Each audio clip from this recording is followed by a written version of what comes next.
The symptom in French psychoanalysis. French psychoanalysis, particularly in the tradition of Jacques Lacan and his followers, J. A. Miller, S. Lejeune, C. Melman, has developed a specific approach to the understanding of symptoms.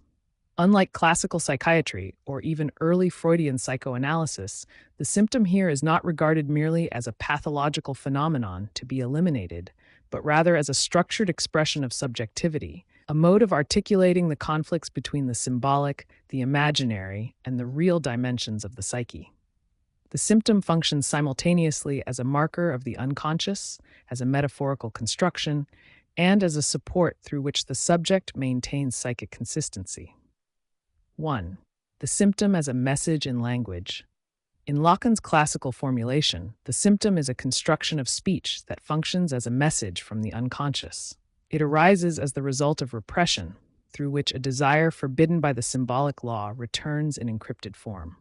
Theoretical emphasis: the symptom has the structure of metaphor and metonymy, and thus must be read in the same way as a text. Clinical example: in hysteria, bodily symptoms, paralysis, spasm can be interpreted as the symbolic articulation of unspoken desire. Lacan: the symptom speaks. It expresses the grammar of the subject, shaping their position in language. 2. The symptom in the dimension of the real. Lacan defines the real as that which always escapes symbolization and representation. Symptoms appear precisely where the symbolic structure proves insufficient for integrating the subject's experience.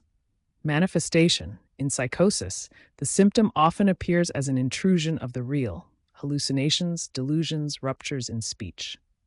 Essence: the symptom bears witness to the impossibility of total representation, a remainder that recalls the whole in the symbolic order. 3. The symptom as symptom.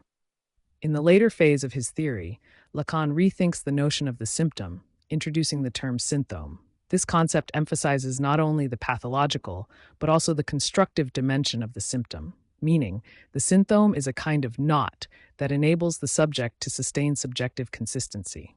Example: in the case of James Joyce, Lacan showed that his literary practice functioned as a symptom, protecting him from the collapse of a psychotic structure. Conclusion: the symptom may serve as a way of organizing life, even if it simultaneously generates suffering. 4. The symptom as the result of the interaction of three orders. Lacan distinguishes three registers: the symbolic, the imaginary, and the real. The symptom arises precisely at their intersection. Imaginary: the symptom may appear as an image or fantasy that masks a traumatic kernel.